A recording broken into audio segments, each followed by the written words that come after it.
We're out here putting some metal on this roof for these folks. They actually started this project themselves, and they put the roofing underlay on, rolled an ankle while they're doing that, and decided maybe they'd give us a call and see if we could do it. So we came out here same week, getting this blasted off for them, and they're gonna have a nice new metal roof on this old log cabin. Okay, rotate the top to the gable. This metal profile is, from metal experts, they call it hybrid rib.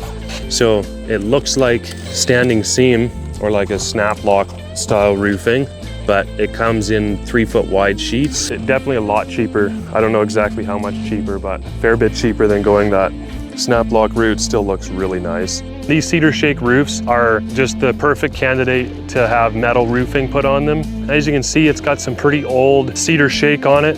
And so I just have a piece of it here. You can see it's actually like pretty rotten, especially the stuff that was sticking out from underneath the other shake. It's actually strapping that's on that roof. So instead of having the rafters or trusses with plywood or OSB on it, you have the rafters or the trusses, and then there's straps so that those shakes are nailed on, and they just they keep stacking like this. So they have one every 8 inches. We pulled off all these old rusted sheets. They were fastened with a combination of rubber washer nails, and they had like the roofing tar that you get in a tube. They had that roofing tar over all the nails. You could tell they had been leaking. And then there was a bunch of the old style 1/4-inch screws that were also added, and lots of them had the blackjack on them as well.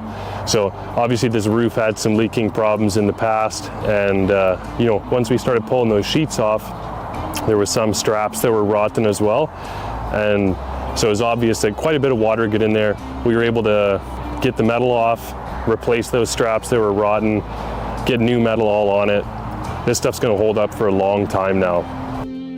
What we did was we came in and we replaced all the old nails with screws. The roofs were leaking and they were having some problems with that, and we actually had to put a couple new pieces of metal on here and there where there was pieces missing and that sort of thing, or that they were just too damaged.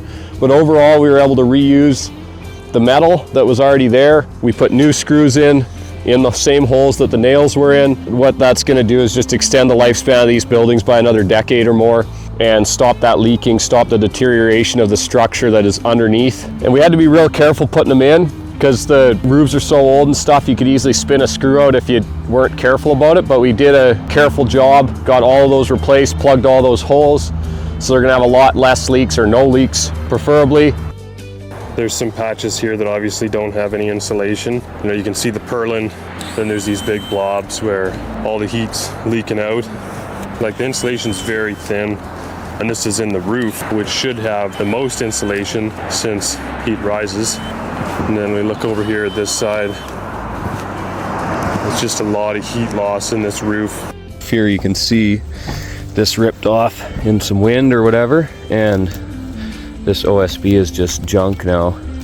Now, they likely put this OSB in here just to deaden the sound, because they do have it strapped underneath. So the trick is the screws should go into the strapping, but you can see what's happened is when they put the metal on, they put the screws into the OSB. So that's why they're having problems in some places where it's tearing off, because the screws don't hold very well when they're into OSB like this. As you can see, the stuff gets wet, it just disintegrates.